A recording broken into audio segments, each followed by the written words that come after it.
Bonjour et bienvenue à ce télésommet 2017, Réinventer la gestion, comment devenir notre meilleur potentiel d'avenir pour co-construire demain.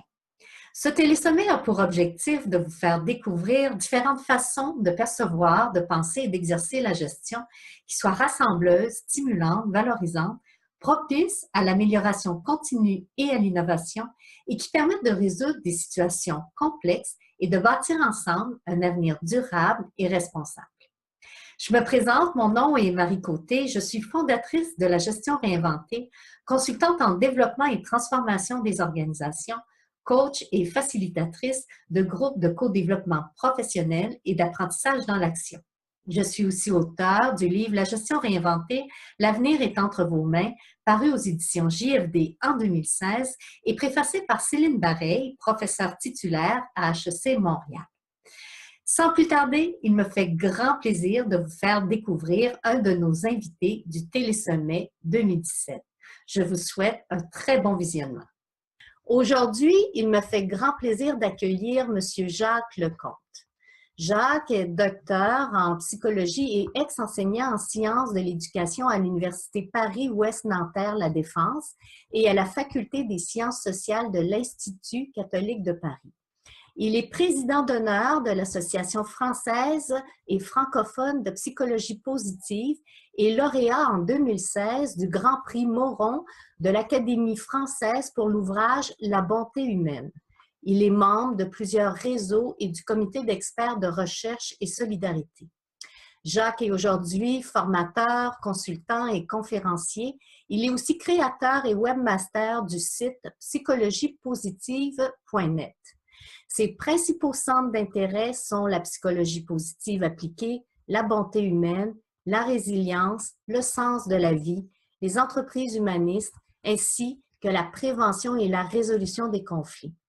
Jacques a publié 11 ouvrages dont les entreprises humanistes en 2016 et tout récemment en 2017, Le monde va beaucoup mieux que vous ne le croyez aux éditions Arénèche. Dans cette entrevue de 20 à 30 minutes, nous allons parler d'entreprises et de managers pour qui le succès réside dans la bienveillance envers leurs collaborateurs et leurs clients et le respect de l'environnement, des valeurs et des attitudes qui les guident, d'optimisme et de lucidité face aux enjeux de notre société. Bonjour Jacques et bienvenue à ce Télésommet 2017. Bonjour, bonjour à vous, bonjour à toutes les personnes qui nous écoutent. Merci d'être là, vraiment. Est-ce que vous pourriez nous parler un peu de votre parcours avant qu'on commence l'entrevue? Oui, alors moi j'ai un parcours un peu particulier parce que par exemple sur le plan des études, moi j'ai pas passé le bac, j'ai pas le bac, donc j'ai été par la suite un étudiant assez tardif, j'ai fait différents boulots, j'ai été ouvrier agricole pendant plusieurs années, expérience dont je suis d'ailleurs très content. Voilà, donc j'ai fait différentes choses, j'ai été éducateur également. Et puis journaliste aussi. Puis après, j'ai fait des études. J'ai fait une thèse de doctorat en psychologie sur la résilience. Et puis, je me suis surtout donc intéressé à la psychologie positive, la résilience en faisant partie, mais j'allais plus largement. Et comme vous l'expliquiez il y a quelques instants, ce qui m'intéresse surtout, moi, c'est comment des valeurs, des attitudes comme la coopération, l'empathie, la bienveillance, la confiance en l'autre, dont on sait aujourd'hui qu'elles ont de l'impact positif dans nos relations interpersonnelles, dans notre bien-être, mais en fait, ce qui m'intéresse encore plus, c'est comment ces attitudes peuvent avoir un impact dans la société. Et je pense qu'elles pourraient être même au fondement de politiques publiques. Je dirais une politique de la fraternité pourrait s'appuyer sur ce type de connaissances.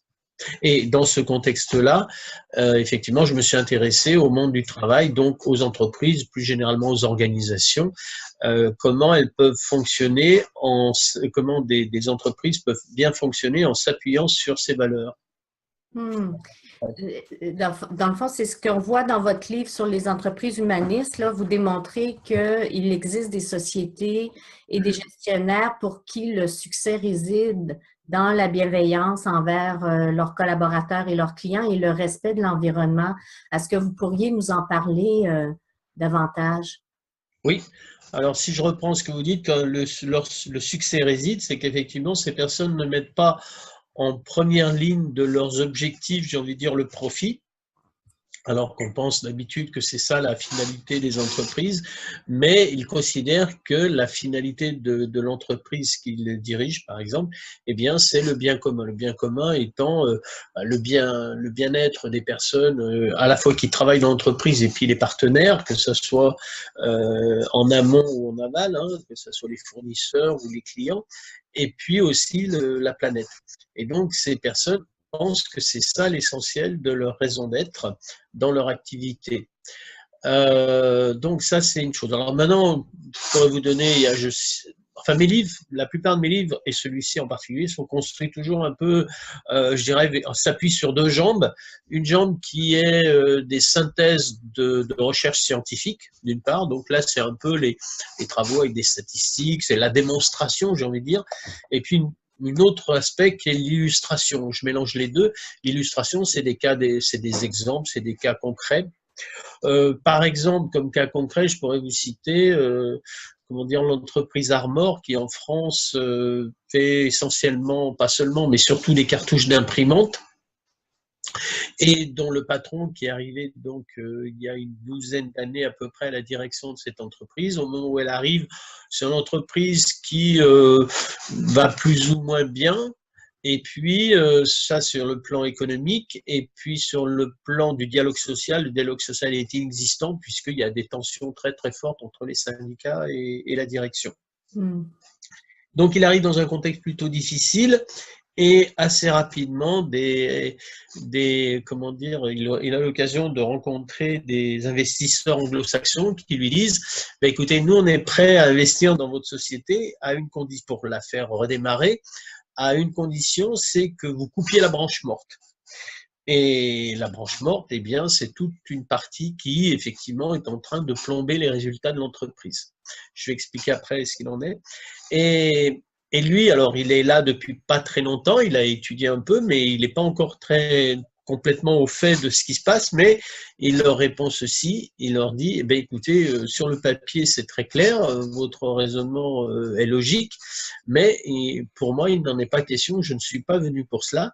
Ce sont 1000 personnes, 1000 familles dont j'ai la responsabilité, je ferai tout pour conserver les emplois. Alors du coup, il va aller s'adresser aux commerciaux de cette partie qui ne fonctionne pas, et cette partie qui ne fonctionne pas, ce sont les cartouches recyclées. Et les commerçants, alors on dit, mais pourquoi ça ne marche pas, le reste, ça ne marche pas trop mal. On dit, mais écoutez, nous, on est fiers de notre métier, on ne veut pas vendre des sous-produits. Les cartouches recyclées, c'est de la mauvaise qualité, c'est du recyclé, donc c'est du mauvais produit. Alors, il leur répond, mais non, parce que maintenant, on fera très attention. Toutes les cartouches, quand elles reviendront et qu'elles repartiront, elles seront examinées de façon très, très attentive et elles repartiront avec de la haute qualité. Donc, premièrement, pour les clients, ils auront de la bonne qualité. Deuxièmement, à un prix inférieur, puisque c'est recyclé. Et troisièmement, au bout d'un certain temps qu'il y aura eu des allers-retours, eh bien, on les mettra au rebut. Donc la qualité sera maintenue. Mais ça veut dire que dès maintenant, les cartouches d'imprimantes qui seront fabriquées seront entièrement recyclables, réutilisables pour d'autres activités ultérieures. Et au moment où il me raconte cette histoire, il me dit, ben voilà, ça c'est une ancienne cartouche Armor et c'était un verre en plastique. Donc, il fait ce qu'on appelle aujourd'hui l'économie circulaire, c'est que tous les produits qui sont fabriqués eh bien, sont entièrement recyclables et ils vont un jour servir à d'autres choses. Eh bien, avec ça, en général, on motive les commerciaux avec des primes. Lui, il les a motivés à l'idée d'une mission. Donc, faire des produits de qualité, pas trop cher, et avec surtout cette idée que ces commerciaux participent en quelque sorte à la sauvegarde de la planète. Eh bien, ça les a complètement motivés. Et ce qui s'est passé, c'est que quelques années après, il y a eu la fameuse crise de 2008-2009 qui a eu un impact sur l'économie mondiale. Eh bien, c'est cette branche morte qui devait être éliminée qui a permis à l'entreprise de passer la crise sans trop de difficultés. Bon, ça c'est un exemple. Voilà. Je pourrais vous donner un autre exemple d'une autre entreprise française qui s'appelle Sagarmatha, qui fait de la, comment dire, de l'événementiel d'entreprise. C'est-à-dire, par exemple, si une grosse société, tous les 2 ans, fait une grande rencontre des cadres, et puis avec un côté à la fois sérieux et un côté, un versant un peu plus festif et dynamique, ce sont eux qui sont chargés d'organiser ces journées. Et eh bien, quand, comment dire, le directeur, donc, qui a créé ça il y a une trentaine d'années à peu près, m'expliquait que quand il recrutait, il avait un petit souci parce que, évidemment, tous les postulants disent, bah voilà, je suis motivé, et puis ils leur montrent tout ce qu'ils savent faire.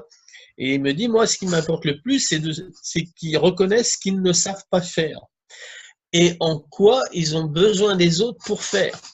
Il dit, ici, penser qu'on fait les choses tout seul, qu'on sait faire les choses tout seul, ça serait quasiment une faute professionnelle. Ça serait, parce qu'en fait, il ne cherche pas les fautes professionnelles, évidemment, c'est pas son style, mais ce qui est intéressant, c'est qu'il leur explique ça.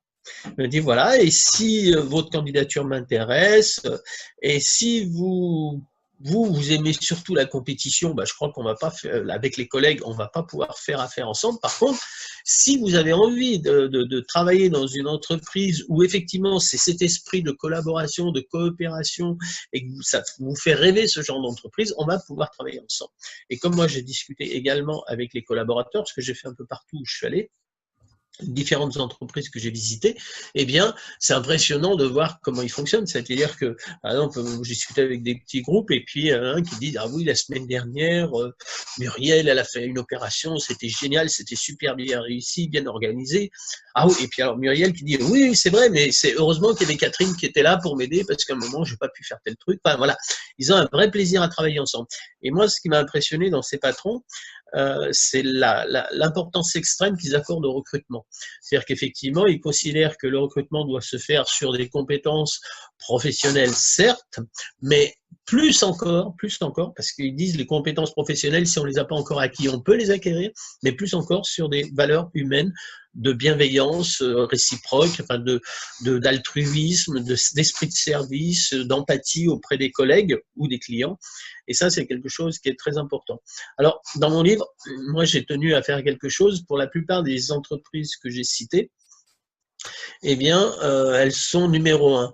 Numéro 1, soit en France, soit en Europe, soit dans le monde, ou bien elles ont des numéros, des produits qui sont leaders sur leur marché. Je n'ai pas de fascination pour la réussite économique. Ce qui me plaît, ce qui m'attire, ce qui me fascine, si je puis dire, c'est plus la réussite humaine, la qualité humaine qui existe dans ces entreprises. Mais comme je sais qu'on m'attend sur cet argument, c'est-à-dire dire oui, bah, c'est gentil, l'empathie, c'est un peu bisounours, mais ça ne fait pas tourner une boîte, eh bien, j'ai choisi des entreprises qui avaient une grande réussite économique également. Et si on parle de ces valeurs-là dont vous parlez, l'empathie, la bienveillance, vous en avez nommé 4, est-ce que vous pourriez nous en parler davantage, puis nous parler de leurs effets du point de vue des études scientifiques?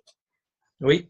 Alors ça, c'est donc ce que je disais, c'est la deuxième jambe, c'est le deuxième aspect, puisque j'ai fait le bilan de pas mal d'études. Bon, prenons par exemple, là je parlais de la coopération, il y a des managers qui pensent que pour que ça soit le plus efficace, le plus performant, eh bien dans les équipes, il faut mettre la compétition entre les individus, ou il faut mettre la compétition entre des équipes. Et les travaux montrent que c'est pas ça du tout le plus efficace, que lorsqu'on fait ça, effectivement, il y a 1-2 personnes qui ressortent et qui sortent du lot et qui arrivent à avoir des résultats. Le problème, c'est que généralement, ces résultats sont à court terme et ça sera probablement, cette réalité sera de plus en plus vraie avec le temps parce que de plus en plus, eh bien, nos fonctions professionnelles sont interdépendantes. Le temps où quelqu'un pouvait faire quelque chose tout seul, il est quasiment révolu. Ça existe encore dans certains métiers, mais ça sera de plus en plus rare. Et donc, ce qui importe, c'est la réussite d'équipe. Et pour qu'une équipe réussisse, il faut que les gens s'entendent bien, il faut qu'ils aient du plaisir à travailler ensemble. Donc, les travaux montrent très clairement aujourd'hui que la coopération au sein des équipes ou entre des équipes dans les entreprises est plus efficace. Ça, bon. Je pourrais donner l'exemple de la confiance, par exemple, la confiance en particulier des managers avec leurs collaborateurs. Avant, on a longtemps pensé que les ouvriers, par exemple, on ne pouvait pas leur faire confiance, que si on ne les surveille pas, il faut les contrôler, parce que si on ne les contrôle pas, eh bien, ils vont en faire le moins possible, ou que sais-je encore, ou peut-être ils vont voler des outils, enfin, toutes sortes de choses comme ça. D'où des tas de systèmes de contrôle, que ça soit la pointeuse, que ça soit maintenant les caméras, que ça soit, par exemple, des cadenas pour éviter qu'ils volent, ou je ne sais pas, enfin, plein de systèmes comme ça. Et en fait, on sait que ça, c'est contre-productif et ce qui est bien meilleur, c'est effectivement de faire confiance. Il n'y a qu'à voir dans notre vie à nous, chacun d'entre nous, quand on nous fait confiance, que ce soit sur le plan dans la vie courante, la vie habituelle ou dans le domaine professionnel, est-ce que quand on nous fait confiance, notre première réaction, c'est d'essayer d'entourlouper la personne qui nous a fait confiance? Non, la première réaction, c'est d'essayer d'être digne de cette confiance. Eh bien, quand on fait confiance à des personnes dans le monde du travail, quel que soit le niveau hiérarchique qu'elles occupent, eh bien, elles se sentent reconnues, valorisées et elles s'impliquent. Et il y a très peu de gens qui, en fait, auraient des idées un petit peu bizarres et ils seraient, en général, ce qui est observé, c'est qu'ils sont recadrés par leurs collègues de travail. Donc, un système de confiance est bien meilleur qu'un système de contrôle. Les études sont là pour le montrer. Un autre domaine, par exemple, dont j'en parle dans le livre, c'est l'esprit de service. Et en particulier, il y a par exemple des travaux sur un concept qu'on appelle le concept de serviteur-leader, de leader-serviteur, et qui est, alors souvent il y a les idées du leader, il doit entraîner les troupes. En fait, le concept de serviteur-leader, eh bien c'est plutôt quelqu'un qui est au service de ses collaborateurs, considérant que c'est eux qui savent le mieux faire, c'est celui qui fait qui sait. Hein, c'est celui qui est sur le terrain, qui est directement, par exemple, en train de travailler sur une machine, qui sait ce qu'il faut, ce qui est le mieux. En revanche, il peut avoir besoin de son supérieur hiérarchique pour faire son travail pour avoir les meilleures conditions pour faire son travail de la meilleure manière possible. Et dans ce sens-là, donc, le supérieur hiérarchique intervient pour être au service de l'équipe. Et alors, c'est des personnes qui sont, moi j'en ai rencontré donc plusieurs, et c'est impressionnant parce qu'ils ont un ego qui est suffisamment développé pour être des gens qui ont envie d'agir positivement sur le monde, mais qui n'ont sûrement pas un ego surdéveloppé, comme on dit parfois, c'est-à-dire qu'ils sont très humbles, très modestes dans leur relation avec leurs collègues, leurs collaborateurs. Et qu'est-ce que ça fait lorsqu'on travaille avec, au-dessus de soi un serviteur leader? Eh bien, c'est que les gens, effectivement, ils se sentent là aussi reconnus puisque le patron ne leur donne pas des ordres, il est à leur service. Et les gens ont plaisir à travailler ensemble, sont impliqués et s'ensuit, il en découle une véritable performance pour l'entreprise. Bon, voilà quelques exemples de résultats qui ont. Alors, il y a aussi quelque chose d'intéressant, c'est la responsabilité sociale environnementale des entreprises. Et là, il y a pas mal d'études qui ont été faites qui montrent que, en particulier par rapport aux relations avec l'extérieur, dans les entreprises, par exemple de type industriel, longtemps, les industriels étaient en opposition, évidemment, avec les associations environnementales. Ces associations environnementales considérant les industriels comme des irresponsables au point de vue écologique, mais les industriels considérant souvent les environnementalistes, les écolos, on dira, comme des irresponsables au point de vue économique. Eh bien, lorsque ces personnes de part et d'autre acceptent de jouer le jeu, c'est-à-dire de considérer que ses adversaires, voire ses ennemis, peuvent devenir des partenaires, eh bien ça marche et ça marche d'une manière remarquable. Dans le livre, je cite plusieurs exemples, en particulier 2 très grandes réussites environnementales du monde industriel, qui sont 1, l'ozone, la couche d'ozone, 2, le Rhin. On a beaucoup parlé de la couche d'ozone ces dernières années, mais depuis quelques années, on n'en parle plus. Pourquoi les médias parlent quand ça va mal et ne parlent plus, c'est dommage, quand ça va bien? En gros, la couche d'ozone, le problème est en train de se résoudre, parce qu'aujourd'hui, comparativement à ce qui se passait il y a 30 ans, l'humanité ne produit et ne consomme qu'environ 2% de substances détruisant l'ozone comparativement à ce qui se faisait il y a 30 ans. C'est-à-dire qu'aujourd'hui, résultat, la couche d'ozone se reconstruit. En 2050, elle sera entièrement reformée. Et tout ça, c'est venu à partir du moment où les industriels, les associations écologiques, les ministres de l'environnement de la planète se sont mis ensemble autour de la table. On a eu la même chose avec le Rhin. Aujourd'hui, le Rhin, qui était le fleuve le plus pollué de l'Europe et un des plus pollués au monde, qui contient la plus grosse concentration industrielle d'usines sidérurgiques pétrochimiques au monde, en équivalence à peu près avec les grands lacs américains, sur lesquels il y a pas mal aussi d'industrie. Eh bien, avant, c'était une poubelle à ciel ouvert. Aujourd'hui, on peut se baigner dans le Rhin depuis la source jusqu'à l'embouchure.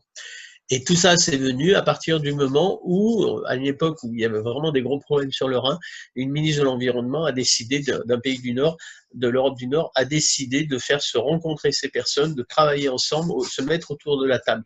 Et cet esprit de coopération, qui est une valeur de la étudiée en psychologie positive, donc, eh bien, a permis donc à ses adversaires de devenir des partenaires et de réussir, d'avoir une des plus grandes réussites environnementales. Donc, vous voyez, ça, et ça, c'est des travaux scientifiques qui l'ont mis en évidence autour d'une valeur qui est la compréhension d'autrui, la bienveillance, la coopération. Et d'ailleurs, dans le même sens d'idée, vous avez écrit Le monde va beaucoup mieux que vous ne le croyez. C'est votre dernier livre. Et puis, en même temps, dans un contexte où on a l'impression que tout va de plus en plus mal, on entend parler d'attentats, de chômage, de crise économique, de crise écologique. Est-ce que vous pensez qu'il y a quand même lieu de croire à une prolifération de ce type d'entreprise dont vous nous parlez? Oui, alors c'est vrai que ce livre, il a un titre un petit peu apparemment provocateur. En fait, pourquoi je l'ai écrit? Je l'ai écrit parce qu'effectivement, on est abreuvé tous les soirs, enfin tous les jours de mauvaises nouvelles. Les médias s'intéressant surtout à ce qui ne va pas. Comme je disais tout à l'heure, l'ozone, on en a parlé, on nous disait qu'on allait tous mourir, enfin il y avait des millions de cancers de la peau à cause de la destruction de la couche, et c'était important d'alerter, mais ça, à mon avis, c'est aussi important, le jour où ça va mieux, de le dire.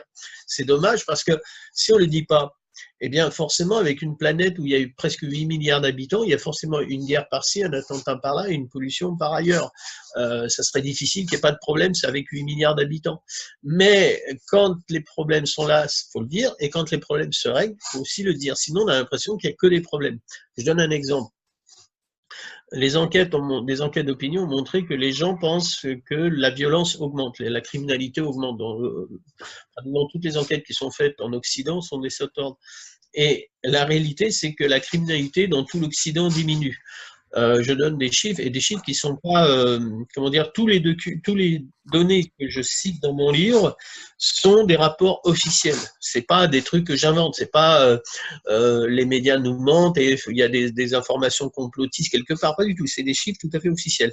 En l'occurrence là, pour la France, pour la région parisienne, c'est l'Institut médico-légal sur lequel il n'y a aucune possibilité de trafiquer des chiffres. Eh bien, donc l'Institut médical a recensé division par 3 des homicides en Île-de-France en 20 ans, ces dernières années. Ce qui est complètement contraire à ce que les sondages d'opinion nous montrent. Mais ce qui est intéressant, c'est que dans le même temps, la part que les médias, que ce soit télévisés, radio ou journaux, accordent aux faits divers, en l'occurrence les crimes, a augmenté de façon considérable. C'est-à-dire ce qui a augmenté, ce n'est pas le nombre de crimes, c'est l'importance que les médias leur accordent. D'où, puisque nous sommes façonnés, en grande partie notre vision du monde, logiquement, est façonnée par les médias, l'idée que le nombre de crimes augmente. Ce qui est faux, les chiffres sont là. Donc, vous voyez, c'est un exemple qui montre qu'il est important de s'intéresser aussi aux bonnes nouvelles. Alors, je précise que de s'intéresser aux bonnes nouvelles n'est pas, de ma part, une vision naïve. C'est, par ailleurs, des études ont montré de façon très claire qu'il est important de montrer ce qui ne va pas, que ce soit sur le plan social, les droits humains, les droits de l'enfant, quand il y a des problèmes à droite à gauche dans le monde, et également sur les problèmes environnementaux pour la planète, mais donc ça c'est relayé, c'est souvent des associations qui le font, et puis c'est relayé par les médias. Mais ce que montrent les études, c'est que même si ça c'est important, quand il y en a trop, enfin, quand il y en a beaucoup, que tous les jours on est inondé de mauvaises nouvelles, eh bien, ça a plusieurs effets. Un premier effet, c'est des fois on rejette l'information. En l'occurrence, une étude américaine a montré qu'actuellement, plus on donne d'informations sur le réchauffement climatique, plus on augmente les climato-sceptiques, le nombre de climato-sceptiques. Parce que les gens en ont marre, ils disent finalement c'est des histoires, on nous raconte des histoires, c'est faux. Donc il faut vraiment maîtriser ce qu'on est en train de faire au niveau de la communication sur les problèmes, parce que si c'est pour arriver à ce genre de résultat, il vaut mieux éviter de donner que des mauvaises nouvelles. Ce qui donne de l'espoir, ce qui donne envie d'agir, ce sont les bonnes nouvelles dans lesquelles on dit, bah tiens, il y a eu telle action qui a été faite et qui a permis de résoudre tel problème. Et deuxième chose aussi dans les mauvaises nouvelles, c'est qu'elles poussent à l'impuissance. Excusez-moi, j'ai pas compris. Elle pousse à l'impuissance. Ah, Elle ok. conduit à un sentiment d'impuissance. Et donc, puisque je peux rien faire, je fais rien. Donc, les gens, vu que les problèmes semblent tellement importants, eh bien, le petit part qu'ils pourraient faire, utiliser plus les transports en commun, faire attention à l'électricité dans la maison, eh bien, ils ne le font pas, puisque de toute manière, on ne peut rien faire. Mais pire encore, ça pousse à des politiques autoritaires, c'est-à-dire que puisque je suis impuissant, puisque nous les petits, nous sommes des impuissants, eh bien, qu'est-ce qu'on va faire? On va voter pour des leaders qui, eux, vont prendre les choses en main, et pour résoudre les problèmes du monde, il faut des leaders autoritaires. On voit bien l'exemple avec Trump aux États-Unis, mais il n'y a pas que cet exemple. Et donc, c'est ce risque de sentiment d'impuissance et d'appel à des politiques autoritaires qui, à mon avis, est le plus grave dans la vision pessimiste. Du coup, une vision optimiste, que j'appelle opti-réaliste, parce qu'il faut être réaliste, bien entendu, eh bien, c'est une vision qui, à la fois, voit le côté noir des choses, mais aussi voit tout ce qui existe et qui se fait, parce que c'est le constat de ce qui est positif, des améliorations, eh bien, c'est ça qui nous donne envie d'agir encore plus. Autre exemple, si je reviens sur les améliorations, je terminerai là-dessus sur ce point, mais par exemple, est-ce qu'on sait que, en 20-25 ans, 2 milliards de personnes sont sorties de la famine sur cette terre et plus d'1 milliard sont sortis de la grande pauvreté. Il y a plus de monde aujourd'hui sur Terre qu'il y a 20 ans, mais il y a beaucoup moins de pauvreté, de pauvres et de personnes qui souffrent de la faim. Donc l'amélioration est colossale. On sait des exemples qui montrent que, si on prend par exemple aussi la biodiversité, il y a des problèmes d'un côté, il y a des améliorations de l'autre. Une espèce, par exemple, qui était quasiment disparue, qui était la baleine à bosse, maintenant, elle va très bien, elle se porte très bien dans le monde. Le bison, qui était quasiment disparu il y a un peu plus d'un siècle, maintenant, c'est plus de 350 000 bisons en Amérique. Il y a des tas d'améliorations qui existent et c'est important aussi d'en parler sans oublier ce qui ne va pas. Alors, rechercher un juste équilibre, dans le fond, entre la lucidité et l'action et l'optimisme. Absolument, c'est ça. OK. Le temps passe, c'est très intéressant. Pour les gestionnaires qui nous écoutent en ce moment, j'aurais juste une dernière question. Ces gens qui sont portés par la volonté de faire mieux, de se réinventer, de se renouveler, qu'est-ce que vous leur suggérez? Oh, écoutez, c'est d'abord de continuer et puis de se dire que, parce qu'il y en a, ils ont envie, mais ils ne sont pas sûrs et donc ils se demandent si vraiment c'est pas prendre des risques inconsidérés. Eh bien, c'est justement, moi, c'est de s'inspirer de ceux qui ont des expériences positives. Moi, c'est le sens de ce livre que j'ai écrit, c'est de donner des informations. Moi-même, je ne suis pas patron, donc je me sens pas du tout dans la capacité de diriger quoi que ce soit, mais je donne des informations, je donne des exemples, et donc de ce qui marche bien. Et donc, j'ai envie de dire, mais inspirez-vous de tous ceux qui ont déjà fait des expériences positives. Et je dis bien inspirez. Moi, je n'ai pas cherché à faire une méthode. Il y a des méthodes que je trouve très bien, mais je dirais, je différencie ce que j'appelle une mécanique d'imitation, c'est on fait une méthode et on va l'appliquer un peu de la même manière un peu partout, ce que j'appelle une mécanique de l'imitation, avec une vision d'inspiration, une perspective d'inspiration.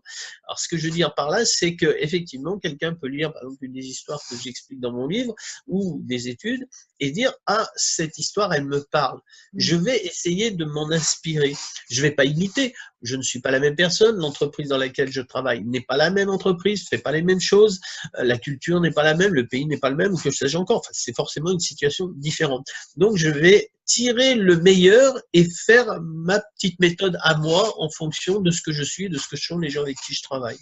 Et donc, c'est ce que j'appelle une vision, une perspective d'inspiration. À mon avis, c'est la première chose à faire, surtout pour ceux qui aimeraient, mais qui se demandent si c'est pas un peu trop risqué. Eh bien non, vous voyez ceux qui ont fait, même dans des situations où ça pouvait paraître risqué, ils ont pris des risques au nom de leurs valeurs, et ces risques ont payé sur le temps. Alors, il ne faut pas non plus croire que la rentabilité, elle est le mois prochain ou dans les 3 mois à venir. Ça va prendre du temps, mais ce qui est important aussi, et ça c'est quelque chose que j'ai remarqué dans les personnes que j'ai contactées, c'est leur cohérence sur le long terme. C'est-à-dire qu'ils ont, c'est pas, ils ont pas un matin ils se disent tiens aujourd'hui je vais faire ça, qui va mettre un peu plus de valeur dans l'entreprise, qui demain a fait, enfin dans 3 semaines à faire autrement. Non, ils ont vraiment une ligne de conduite, une colonne vertébrale, et ils appliquent ils ont des comportements qui correspondent à cette colonne vertébrale basée sur des valeurs. Et oui, ce sont des gens qui sont ancrés sur leurs valeurs et déterminés à progresser. Absolument. Merci beaucoup, c'est très intéressant, vraiment, merci. Ça nous donne, ça nous donne de l'espoir, puis je pense que ça permet aussi de se dire, ah oui, racontons nos bons coups, racontons ce que l'on fait de bien pour pouvoir en inspirer d'autres aussi. Absolument. Merci beaucoup, vraiment, c'est très inspirant. Alors, pour ceux et celles qui nous écoutent, les participants à ce télésommet, si vous souhaitez en connaître davantage sur les réalisations de Jacques, je vous invite à consulter donc son site psychologiepositive.net. Alors, psychologie-positive.net. Et vous trouverez aussi un lien sur le courriel d'invitation que je vous ai fait parvenir pour visionner cette vidéo avec le livre de Jacques, en fait les 2 livres de Jacques, Les entreprises humanistes et Le monde va beaucoup mieux que ce que vous croyez. Alors, pour demeurer aussi informé des activités, d'échanger, partager vos découvertes, je vous invite toujours à vous inscrire à la page Facebook Réinventer la gestion Télésommet 2017. Vous savez qu'on peut échanger suite aux entrevues. D'ailleurs, Jacques, si vous en avez le temps, vous pourriez venir échanger avec nous suite à votre entrevue. Et je vous invite aussi, les gens qui sont présents, en prenant connaissance de vos courriels quotidiennement, de demeurer informés des entrevues à venir dans le cadre du télésommet. Alors, merci à tous de l'intérêt porté à cette entrevue. Merci aussi de l'intérêt porté à ce télésommet 2017. Réinventer la gestion, comment devenir notre meilleur potentiel d'avenir pour co-construire demain. Merci encore, Jacques, ça fut très apprécié. Je vous souhaite à tous une bonne fin de journée. Et Marie Côté, fondatrice de la gestion réinventée et auteure.